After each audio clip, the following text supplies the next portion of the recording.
The tide is turning on trans. People are transitioning away from trans. People are transitioning away from trans. It turns out there's only so long you can saw off the privates of children before people stand up and say, enough! We are against that. It is very bad. There are dozens of us. Dozens! Wait 1 minute. Maybe this is not a good idea. It's kind of crazy that we're even at this point, folks.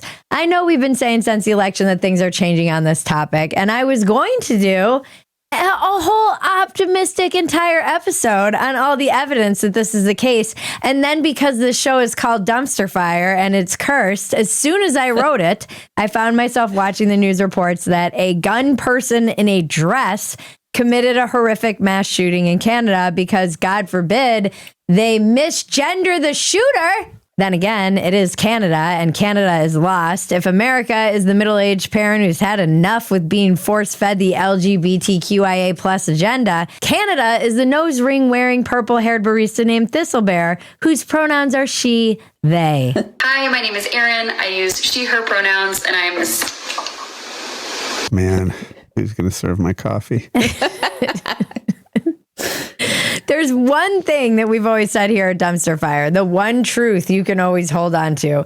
Capitalism always wins. And we do have those mugs, folks. Always. Be closing. And capitalism is upending the stranglehold that trans ideology has had on the medical community. How? By suing them into oblivion, as we've been saying was going to happen for a decade now. The problem that we're having is that people need to push anyone who's saying, oh, this is just gender affirming care. So what exactly is that? I want you on record explaining what that is. Yeah. So you're okay with giving kids puberty blockers so that they may not be able to have children. We recently saw the first medical malpractice trial verdict in the U.S. won by a detransitioner over gender-related care received as a minor, that thing that allegedly wasn't happening. And it has been described as potentially precedent-setting amid roughly 30 similar lawsuits currently filed across the country. I interviewed for Walk-In's Welcome. It will be dropping next week. Benjamin Ryan. He was the only journalist who sat through this entire trial, by the way. It's really fascinating. You should check that out when you're done with this episode. Go run over to Walk-In's Welcome channel and subscribe, you guys.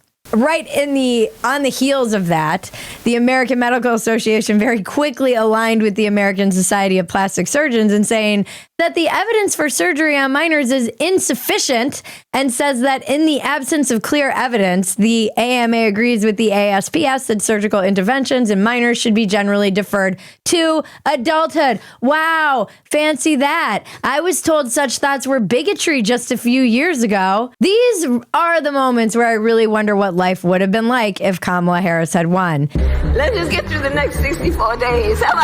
And when people say elections don't matter, this is one of those moments where I'm like, no, they do. And you want to know why? Because the Federal Trade Commission is investigating the American Academy of Pediatrics, demanding that they provide their records regarding pediatric gender medicine, like puberty blockers. 1 million adult men with tiny wiener will be suing in the coming years.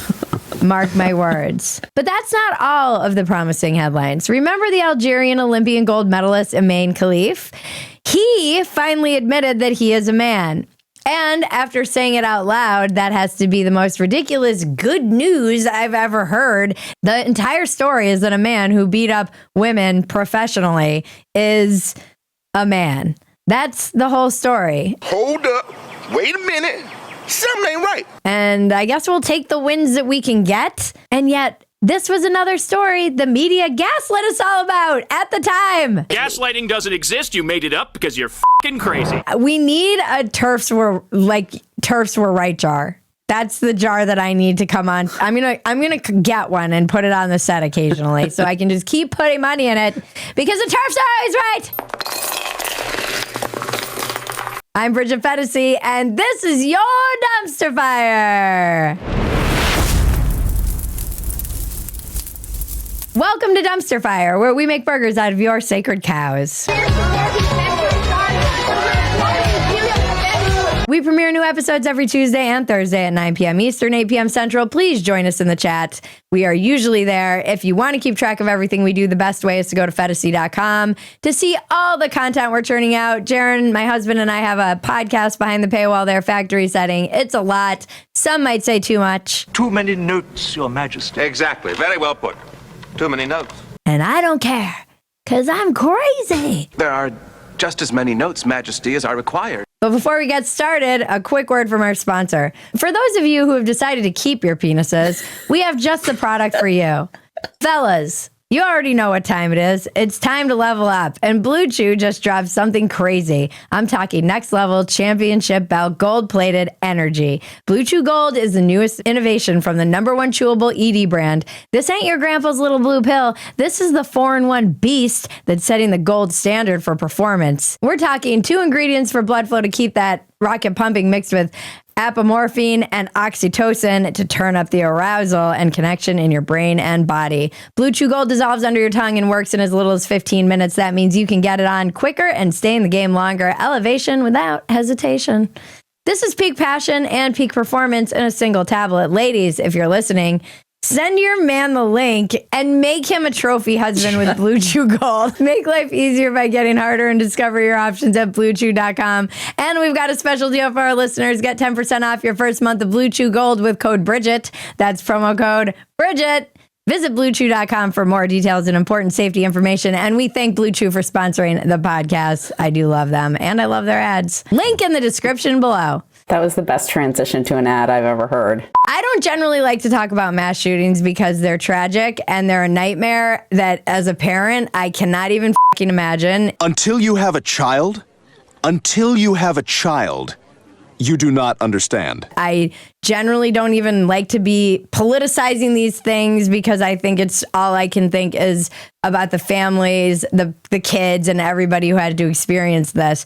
But I will criticize the media in light of what happened here. And the media has been swift to pin this mass shooting on women. Women! No, not. Is that not? Are we not doing women? It doesn't work when Jared says it either. I'm not doing trans-identified shooters that are women. Okay. Right. The patriarchy is so crafty that they figured out how to lower the rate of murderers among white males just by becoming white females. Holy f***.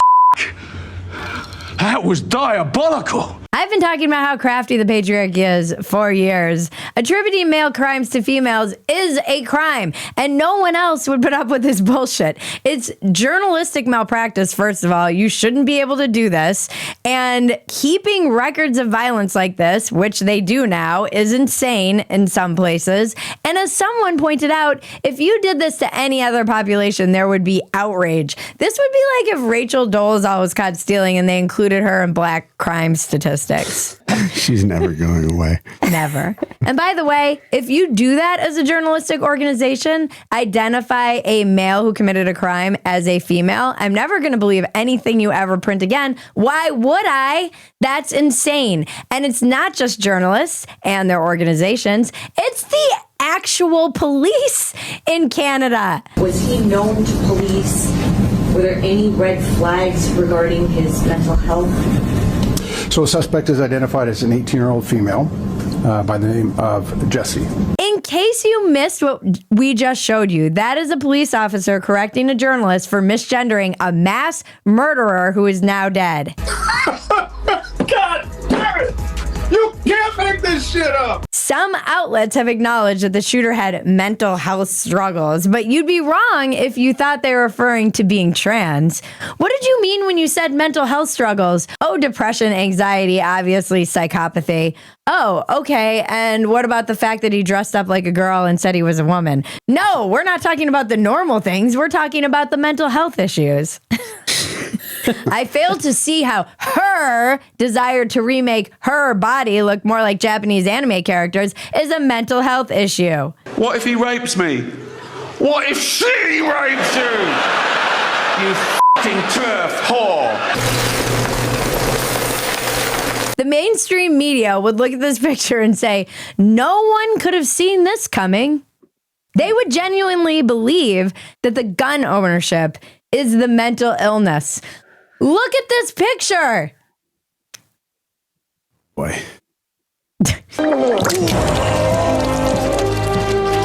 It's the gun that's the problem. It's the gun, yeah. It's the first thing I noticed. There have been so many headlines that have been misleading like this too. And it is nothing short of infuriating because when you ask me if I think woke is dead or dying, I will say yes. And then I will see this and go, no, actually, it's not at all. Lamond, Canada mass shooting suspect is 18-year-old local woman with known mental health struggles. Reuters, Canadian police identify an 18-year-old woman as suspect in mass shooting. Yahoo News, female identified as suspect in worst Canada school shooting in decades that killed 10 and injured at least 25. The Canadian Press, 10 dead, including female suspect in devastating shootings at BC school and home. The Detroit News, 10 dead after woman opens fire at high school in Canada. Can you blame the people who think this is a psyop? Don't get me wrong, I do not think it was. But maybe. I know that this is a tragedy, but I do get why people are constantly suspicious because they're being lied to. And the right has a problem. They think everything is a conspiracy or a psyop. Under the picture of a mother who is losing her child horrifically, I hate all of this content. But there's a comment, this photo op just proves this is a psyop. You guys, your brains are broken too. Yeah, but I get it. You've been living in a world where people have been telling you that a young male shooter is a female. So I understand how the mental illness is spreading, but don't let it spread to you too. Don't become crazy and delusional as well. That's just what they'll be expecting us to do. Also, don't forget to like, subscribe, touch my bells and buttons. You have to stick around through the ad to see the weather report, guys. Sorry, them's the rules. You guys all know how much I love talking about my husband's balls on this show, and he's here now. What? And we all know the best underwear to take care of those balls is Sheath underwear. My husband won't wear any other underwear now. He will only wear Sheath. He's here to vouch for himself now. They started sponsoring you years ago. They're our ride or die. I've never worn anything else. They were life-changing. Truly, I'm not kidding or being hyperbolic. I love them. Their patented dual pouch system is revolutionary. It cradles your balls lovingly, of course, in their own pouch. And then there's a separate pouch for the genitalia. It keeps everything separate from the legs. So you're nice. This is not a real life representation of my husband's genitalia. So you're nice and comfortable and nothing is sticking together. High quality, can be worn as boxers or briefs, moisture wicking, keeping everything cool and separated, and comfortable materials. Everyone who tries these underwear swears they'll never go back. You've heard it here. There's also a women's line, which is amazing. I live in their sports bras, and they've got cute booty shorts, and they're moisture wicking and balance your pH so you always stay fresh. I'm always rocking them in the house. They have new styles and patterns. Buy the underwear of legends, Sheath underwear. Go to sheath.com and use the promo code dumpster to get 20% off your next order. That's sheath.com. Promo code dumpster to get 20% off. Link in the description below. All right, this is a special thing that we're doing today on Dumpster Fire. Before we do our weather report, I want to wish a happy 71st birthday to Senor Gene from his favorite daughter. I want to thank you guys for loving this show and bonding over this show. And this is just a fun thing for fans. And I appreciate your daughter giving this to you as a birthday present, Senor Gene. Please enjoy the weather report. Happy birthday.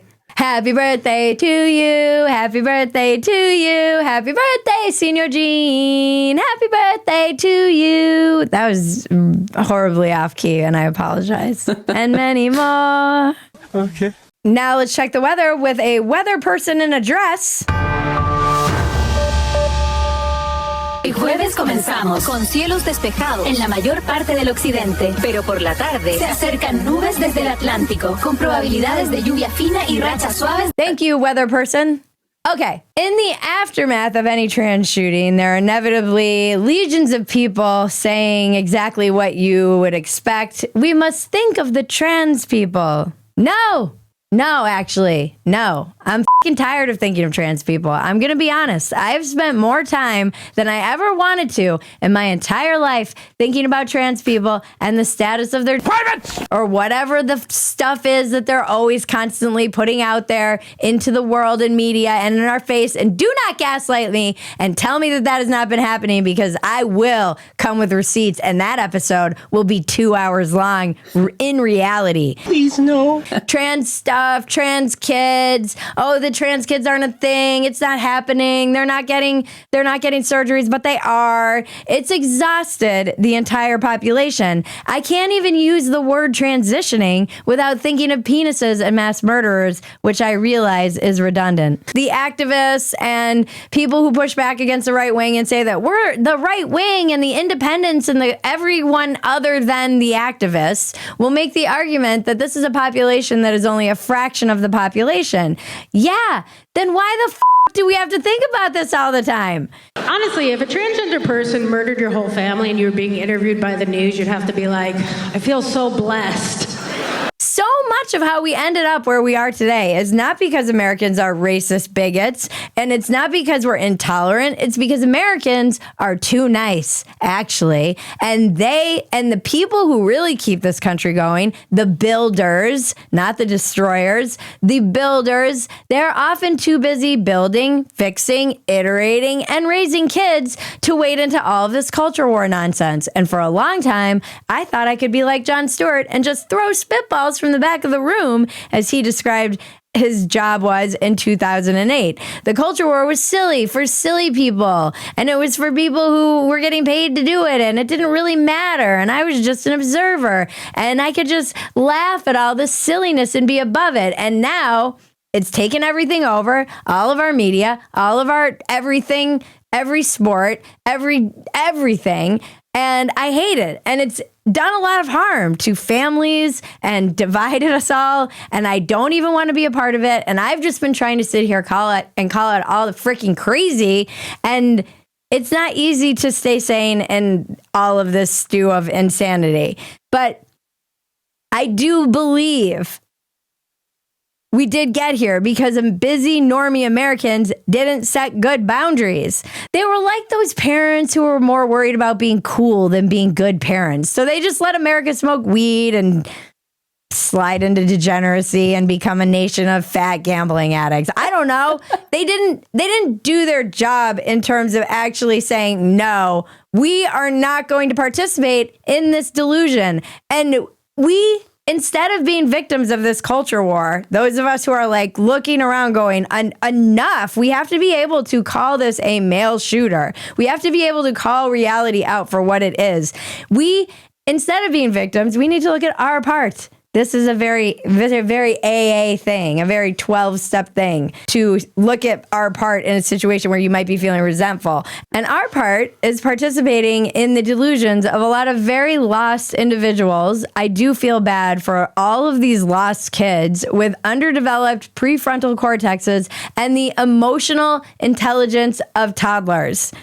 Phrases like the inmates are running the asylum a phrase like the inmates are running the asylum was supposed to be an illustration to make a point, not the literal situation. This is why we're beyond parody. This is exactly why we're living in the word I made up, Phetasy. But that's what we've been living in for the last decade or longer. All of the crazy people are in charge of the mental health industry. No offense, honey. No, I'm wholeheartedly on board with you. I could talk for... For those of you who don't know, my husband is a therapist. Yeah, we're huge culprits in this. A lot of people listen to the experts, and they were wrong. Yeah. And those who are still sane, whatever that even looks like, and this, I don't know that anyone is sane after the last decade, are in constant danger of being sued into oblivion for not towing the transgender line. Or at least that's how it was. And now, silver lining of this entire episode is that maybe, finally, that's going to change when we see more lawsuits. Although, let's be real. In 3 years, when the Democrats take power again, shit will go back to being bad. I've been reading about all these warehouses the government has been purchasing all over the country, and I'm not sure how I feel about it, but I'm pretty sure it's not going to be illegals in those in 3 years. It's probably going to be me living in one of those warehouses under President Newsom. That's true, because it's true. Well, that's it. If you love Dumpster Fire, the best thing you can do is become a paid supporter at Phetasy.com. You get the unedited version of this Dumpster Fire, and we leave a lot of inappropriate things on the cutting room floor. Join us on YouTube every Tuesday and Thursday at 9 p.m. Eastern, 8 p.m. Central for a new Dumpster Fire. Check out our merch at BridgetPhetasy.com and our new designs, very appropriate. Release the files and reality remains undefeated. Hi, guys. We're always ahead of our time here on Dumpster Fire. If you are a Dumpster Fire fan, you are 5 years in the future. And now to cleanse your palate, the internet is glorious. Good day? Yeah, I had some work stuff, and I emailed Jeffrey Epstein 86 times. You? Yeah, same. Had a lunch thing and then sent Jeffrey Epstein like 150,000 emails. You said your name in every one of them? Oh, yeah, full name. And then I described the activities we've done together and also the activities that I hope to do the next time we're together. Nice. Oh, and I wrote him a letter, too. Kind of a vague message, nefarious in nature, just because I thought it'd be fun. Oh, yeah. And then I signed it. Full name. Yeah, of course, yeah. I am worried we don't have enough pictures together. You know what? Me too. And I feel like we should get more. Remember, life is absurd. Don't take yourself so damn seriously. Take the work seriously, but don't take yourself seriously. This has been your Dumpster Fire. I'm Bridget Phetasy. Now make me rich! Yahoo! Good job.